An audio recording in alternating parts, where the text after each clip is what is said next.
Assalamu alaikum. Today I will talk about Scotland Pakistan scholarship.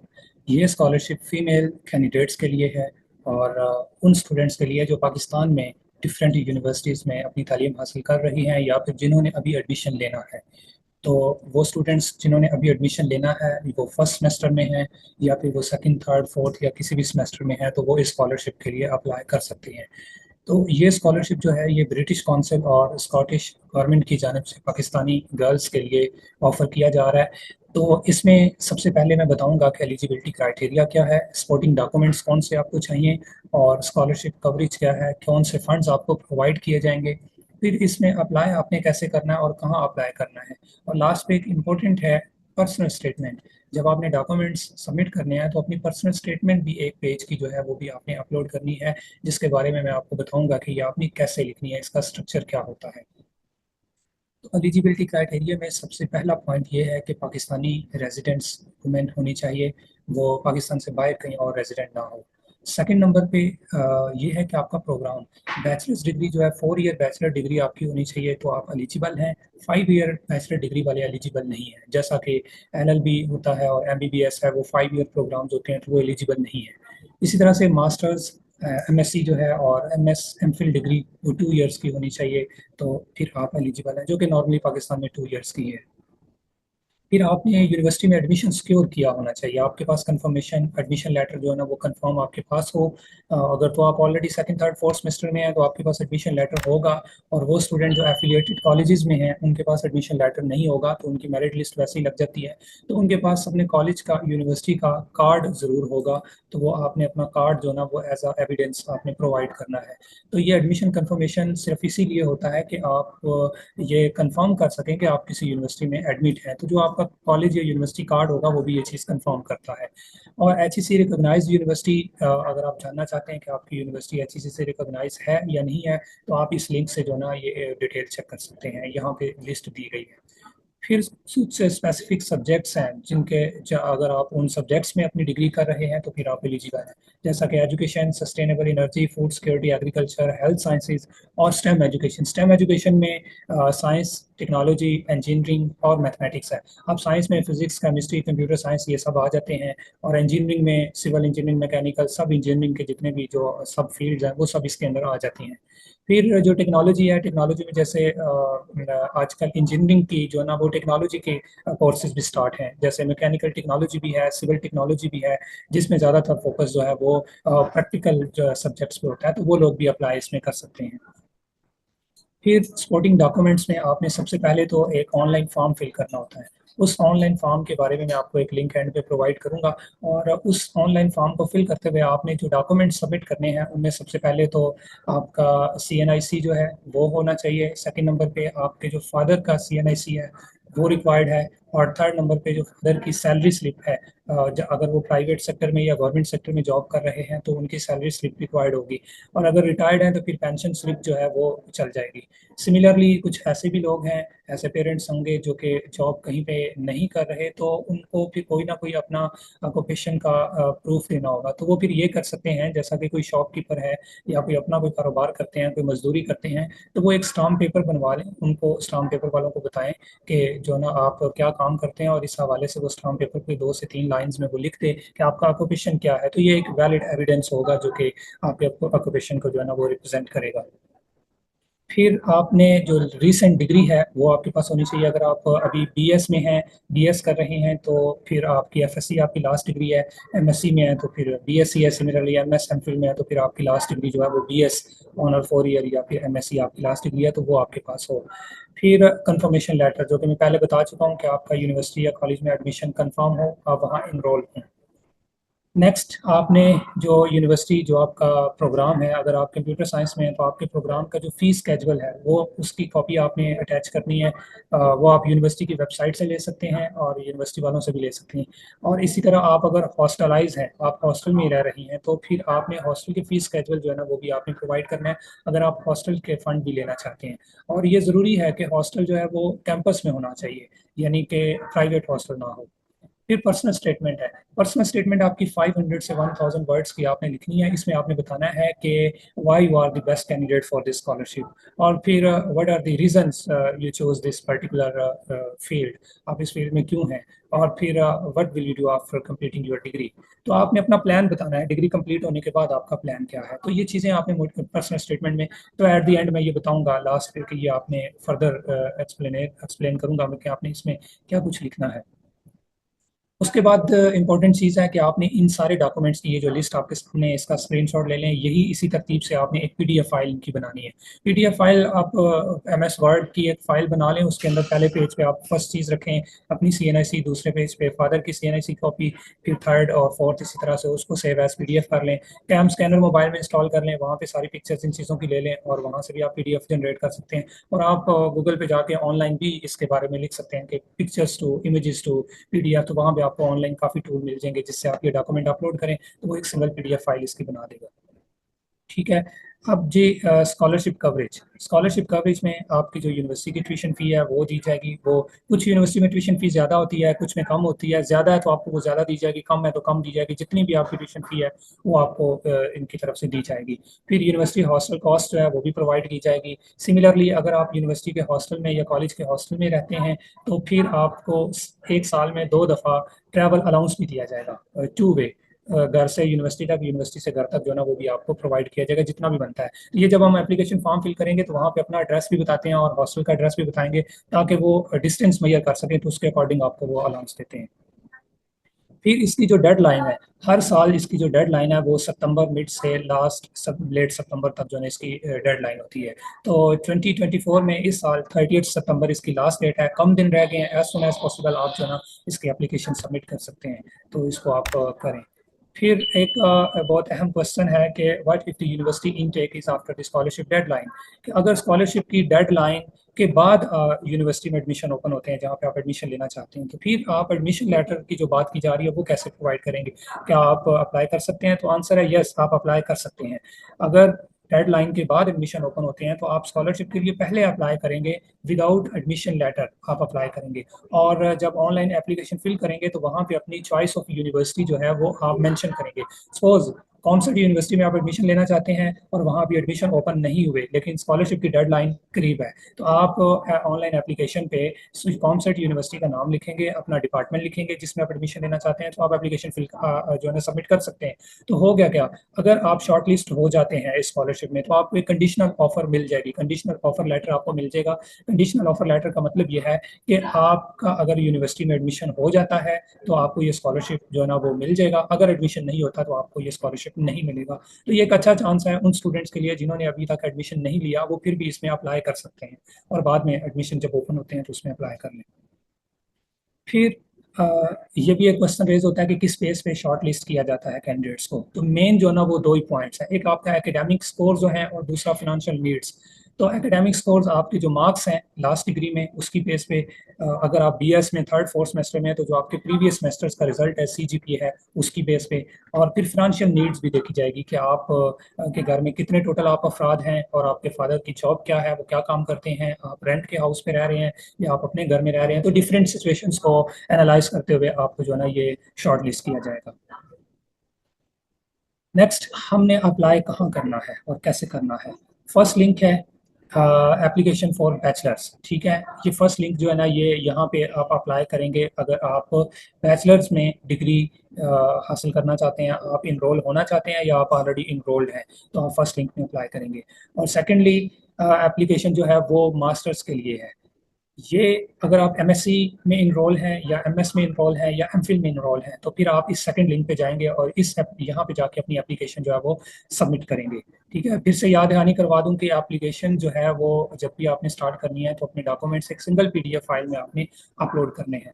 Further scholarship के हवाले से information अगर आपने रीड आउट करनी है तो ये मैंने लास्ट पे जो लिंक दिया है इस पे आप जाएंगे तो आप, ये ब्रिटिश काउंसिल की ऑफिशियल वेबसाइट है, यहाँ से आपको इन्फॉर्मेशन मिल जाएगी। अभी मैं एक लिंक जो है वो ओपन करूंगा और एप्लीकेशन जो है वो फिल आउट करूंगा और आपको ये सारी समझ आ जाएगी कि आपने एप्लीकेशन में क्या कुछ लिखना है। लेकिन एप्लीकेशन पे जाने से पहले मैं आपको पर्सनल स्टेटमेंट के बारे में बताना चाहता हूँ क्योंकि वो ज़रूरी है, वो होगी तो डॉक्यूमेंट्स आपके बाकी तो आपके पास होंगे। तो वो पर्सनल स्टेटमेंट पहले हम डिस्कस कर लेते हैं। पर्सनल स्टेटमेंट जो है वो आपने 1 पेज की जो है ना वो पर्सनल स्टेटमेंट लिखनी होती है। पर्सनल स्टेटमेंट एक नाम से ही जो है ना आप समझ रहे होंगे कि पर्सनल है, ये आपने अपने ही बारे लिखना है। ऐसा नहीं है कि एक ऐसी स्टेटमेंट हो जो बहुत सारे कैंडिडेट्स पे फिट हो रही हो, एक जनरलाइज टाइप की नहीं लिखनी जो 8, 10, 20, 50 कैंडिडेट पे जो है ना वो बस नाम चेंज करें तो फिट हो रही हो, तो वो नहीं है, वो रिजेक्ट हो जाएगी। पर्सनल, हर पर्सन की एक अपनी सिचुएशन होती है, एक अपना बैकग्राउंड होता है, एक अपनी मोटिवेशन होती है कि वो क्या करना चाहता है, तो वो आपने बिल्कुल स्पेसिफिकली ऐसे लिखना है। तो फर्स्ट पैराग्राफ में आप क्या करेंगे, अपने आप को इंट्रोड्यूस करवाना है और अपनी मोटिवेशन जो है वो आपने प्रेजेंट करनी है। यानी कि आप बताएं कि आपने जो प्रीवियस डिग्री जो है ना आपने वो कहाँ से की है, और आप लेट्स सपोज आप अभी कंप्यूटर साइंस में जाना चाह रहे हैं, तो आप कंप्यूटर साइंस के हवाले से अपनी मोटिवेशन बताएंगे कि आप क्यों कंप्यूटर साइंस आपने चूज किया, और ये सारी चीज़ें जो है ना, और क्या क्या आप आगे करना चाहते हैं। तो ओवरऑल आपको किस चीज़ ने इंस्पायर किया कि आप कंप्यूटर साइंस आपने चूज किया है, तो ये एक्चुअली आपने बताना है। सेकंड नंबर पे आपका एकेडमिक और प्रोफेशनल अचीवमेंट जो है ना वो आपने सेकंड पैराग्राफ में लिखना है। एकेडमिक अचीवमेंट मीन आप जो लास्ट डिग्री की है उसके स्कोर बता दें, अगर अच्छे स्कोर हैं तो फिर आप लिखें, अगर अच्छे स्कोर नहीं है तो फिर आपको मार्क्स स्पेसिफिकली लिखने की जरूरत नहीं है, जस्ट ये बताएं कि मैंने यहाँ से जो है ना वो तालीम हासिल की है। और फिर आप ये भी इसमें बता सकते हैं कि आप अगर किसी गाँव से बिलोंग करते हैं तो आप बताएं कि मैं गाँव से बिलोंग करता हूँ, वहाँ से जो है ना एजुकेशन हासिल करना, लोगों को अवेयरनेस नहीं है एजुकेशन के बारे में, लेकिन फिर भी मैंने बहुत सख्त मेहनत की और मैंने ये जो है ना यहाँ तक पहुँचे हूँ। तो ये आप अपनी, ये आपकी एक अचीवमेंट है कि एक आप ऐसे माहौल से निकल के आप आए हैं कि जहाँ पे लोगों को इस चीज़ की अवेयरनेस नहीं है, तो ये आप इस बारे में लिखें। और जो लोग सिटी से बिलोंग करते हैं वो ज़रूरी नहीं है गाँव से होना, सिटी से बिलोंग करने वाले स्टूडेंट्स भी अपनी एक एजुकेशन बैकग्राउंड लिख सकते हैं, और अच्छे मार्क्स हैं वो आप बताएं।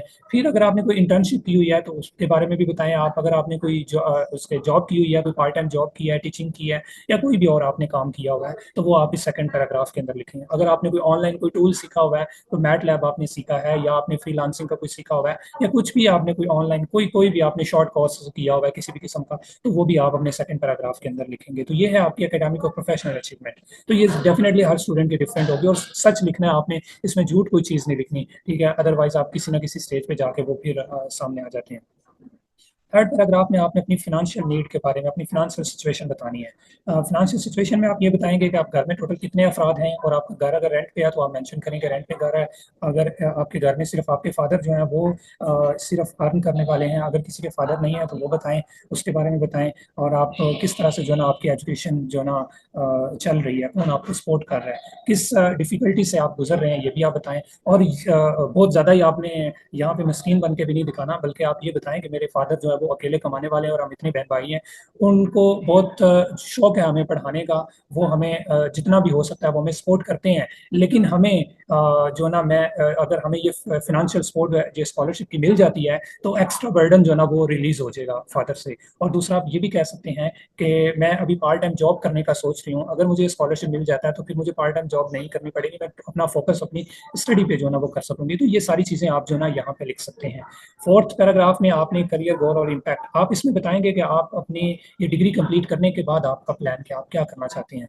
तो यहाँ पे आप बहुत कुछ लिख सकते हैं डिफरेंट एंगल से। चूंकि ये फीमेल्स के लिए स्कॉलरशिप है, तो इसका मतलब है कि ये स्कॉलरशिप स्पेसिफिकली ब्रिटिश काउंसिल और स्कॉटिश गवर्नमेंट की तरफ से इसलिए प्रोवाइड किया जाए कि विमेन को एम्पावर किया जाए, जो खवातीन का रोल है वो सोसाइटी के अंदर उसको ज़्यादा से ज़्यादा किया जाए, उनको आगे लाया जाए, तो उनका मकसद ये है। तो आपने इसी हवाले से इसमें बताना है कि मैं आफ्टर दिस डिग्री जो है वो क्या करूंगी। मीन्स कि आप अगर कंप्यूटर साइंस से आपकी डिग्री चल रही है तो आप बताएं कि मैं टेक्नोलॉजी में अपना रोल प्ले करूंगी, मैं इंडस्ट्री के अंदर अपना रोल प्ले करूंगी, खवातीन के लिए जो है जो एनजीओज हैं उनमें जो टेक्नोलॉजी के जरिए जो भी मॉडर्नाइजेशन की जा सकती है तो मैं उसमें अपना रोल प्ले करने की कोशिश करूंगी। आप ये भी कह सकती हैं कि मैं फ्यूचर में अपनी कंपनी जो है ना वो बनाने का मेरा वो शौक है, वो बनाऊं और उसमें ज़्यादा से ज़्यादा खवातीन को जो ना रोल दिया जाए। तो सिमिलरली जो फिजिक्स वाले हैं, जो मैथमेटिक्स वाले हैं, जो बाकी फील्ड्स वाले हैं, वो भी इसी तरह से अपनी फील्ड के हवाले से खवातीन का जो रोल बनता है वो बताएं कि आप क्या फ्यूचर में कर सकते हैं खवातीन के लिए खास करके। और फिर आप इसमें बता सकते हैं कि आप चूँकि एजुकेशन हासिल करेंगे, आप अपनी कोई ऐसी फर्म बनाएंगे जिसमें आप अनएजुकेटेड खवातीन को जो ना वो ज़्यादा से ज़्यादा जो ना उनको रोल देंगे। सिमिलरली जो फिफ्थ पैराग्राफ है उसमें आप इस सारी चीज़ों को समराइज करेंगे और जो ना एक अपना ग्रेटिट्यूड एक्सप्रेस करेंगे कि I am looking forward to for this scholarship, और इस तरह से आपने एक अच्छा सा कंक्लूजन जो ना वो इसमें आपने लिखना है। तो ये कोई मुश्किल नहीं है, काफ़ी सारी चीज़ें मैंने आपको बता दी हैं। आप इसको उर्दू में लिखें पहले, जो आपके जहन में आते हैं अपने आइडियाज़ को पॉइंट्स में लिखें, बुलेट पॉइंट्स में लिखें कि आप इन जो जो चीज़ें मैंने बताई बुलेट पॉइंट में लिखने के बाद फिर उनको पैराग्राफ की फॉर्म में लिखने की कोशिश करें। अपने इंग्लिश के जो टीचर्स हैं उनसे आप हेल्प ले सकते हैं कि ये मेरे पॉइंट्स हैं, ये मेरी एजुकेशन है, ये बैकग्राउंड है, ये फाइनेंशियल नीड्स है, तो मुझे इसके बारे में पैराग्राफ लिखते हैं। तो आप जो ना बहुत आसानी से ये अपनी स्टेटमेंट जो ना वो बहुत अच्छी लिख सकते हैं, और ये जितनी अच्छी स्टेटमेंट होगी उतने ही आपके चांसेस जो है ना वो ज़्यादा होंगे। सो नेक्स्ट अब हम चलेंगे कि ये एप्लीकेशन जो है ना ये हमने फिल कैसे करनी है और इसमें कौन से स्टेप्स जो है ना वो रिक्वायर्ड है।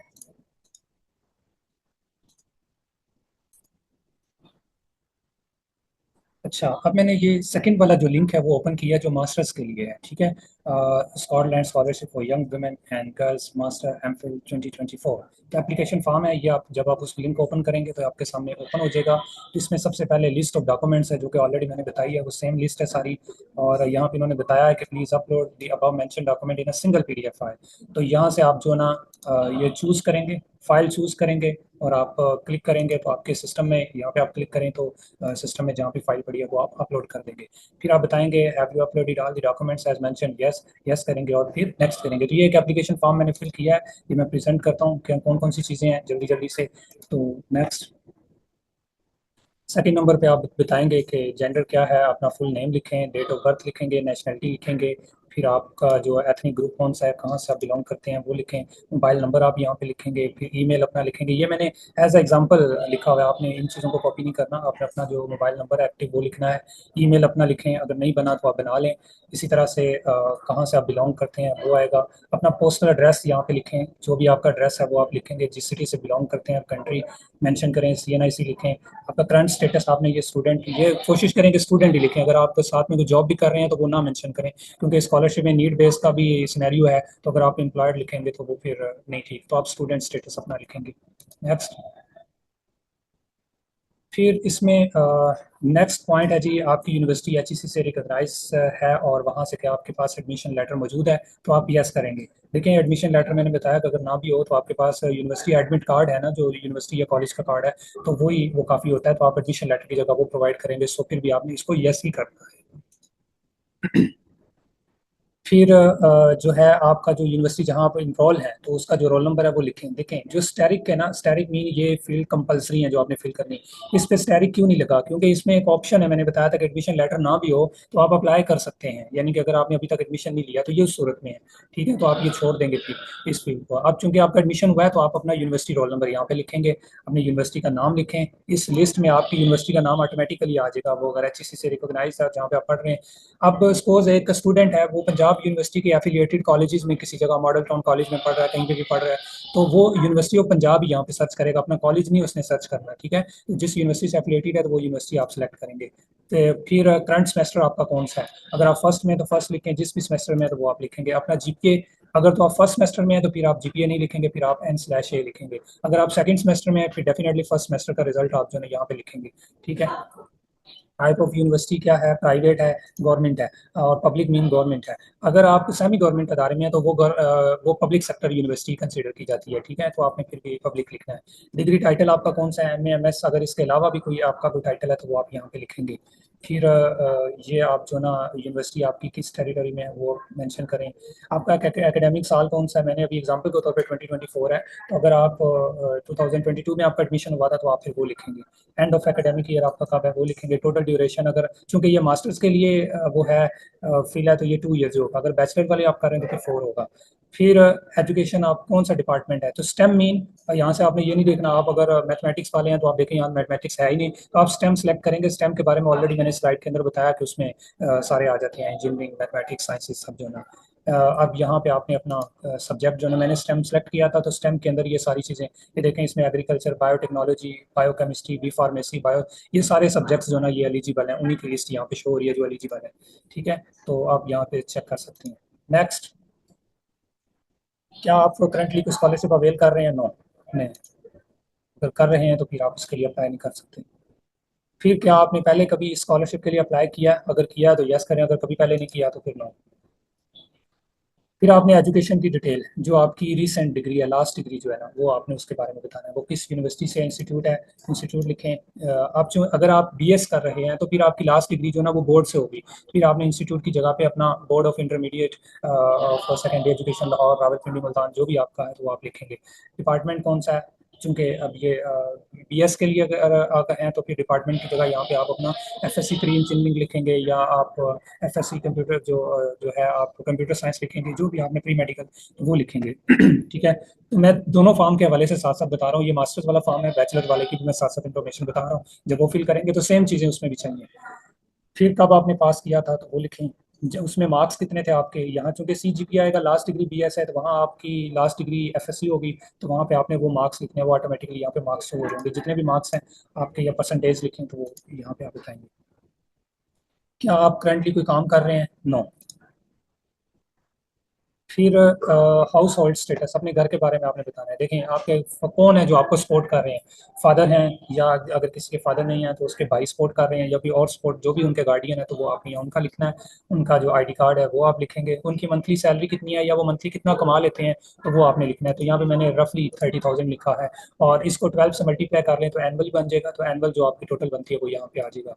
फिर घर में टोटल कितने अफराद हैं जो अर्निंग करने वाले हैं। अगर किसी के घर में फादर के साथ भाई भी बड़े होते हैं, वो भी कमा के और सपोर्ट कर रहे होते हैं, तो जितने मेंबर हैं, total number of house hold member जो है, ये वो जो ना हम बताएंगे, ये यहाँ पे हैं जो कमाने वाले हैं। यहाँ पे आपने टोटल अफराद लिखने हैं, टोटल कितने मेंबर हैं आपके घर में, बहन भाइयों के साथ प्लस जो पेरेंट्स हैं उन दो को भी शामिल करके, तो टोटल आपने यहाँ पे तादाद लिखनी है, 4 5 6 जितने भी। फिर कमाने वाले कितने हैं, एक हैं, फादर अकेले ही हैं तो फिर ठीक है, अगर दो लोग कमाने वाले हैं तो वो आप यहाँ पे उनकी तादाद लिखेंगे। नेक्स्ट, क्या आप हॉस्टल फैसिलिटी लेना चाहते हैं। ऑफ कोर्स अगर आपके कॉलेज में हॉस्टल मौजूद है तो फिर ऑफ कोर्स आप यहाँ पे यस करेंगे। अगर नहीं अवेलेबल, आपको प्राइवेट हॉस्टल में रहना पड़ेगा तो फिर नो, क्योंकि प्राइवेट हॉस्टल को ये फंड नहीं करते। फिर आप जो आपका सिटी ऑफ रेजिडेंस है, क्या आपके घर जो है, if yes what is your city of residence. ठीक है, आपका सिटी ऑफ रेजिडेंस कौन सा है, कहाँ पे आप रहते हैं, वो लाहौर है, कसूर है, इस्लामाबाद है, वो लिखें। फिर आपका यूनिवर्सिटी जो है वो किस सिटी में है वो लिखें। ये इसलिए पूछा जा रहा है क्योंकि आपको हॉस्टल फैसिलिटी प्रोवाइड करेंगे तो उनको डिस्टेंस का पता होना चाहिए। फिर हॉस्टल जो है ना वो कैंपस के अंदर है, यस। अगर कैंपस में नहीं है, प्राइवेट है, तो फिर नो करेंगे। ब्रिटिश काउंसिल कमेटी जो है, क्या आप वो उनको स्पेशल ट्रीटमेंट देते हैं जो डिसेबल कैंडिडेट्स हैं, जो किसी के हाथ पाँव या बचपन से जो डिसेबिलिटी है, तो वो अगर है तो वो यस करें, अगर नहीं है तो फिर नो। फिर रिलीजन ग्रुप आपका कौन सा है वो आप सिलेक्ट करेंगे, मुस्लिम, जो भी, अगर कोई और है वीडियो देखने वाले तो वो अपना रिलीजन सेलेक्ट करेंगे।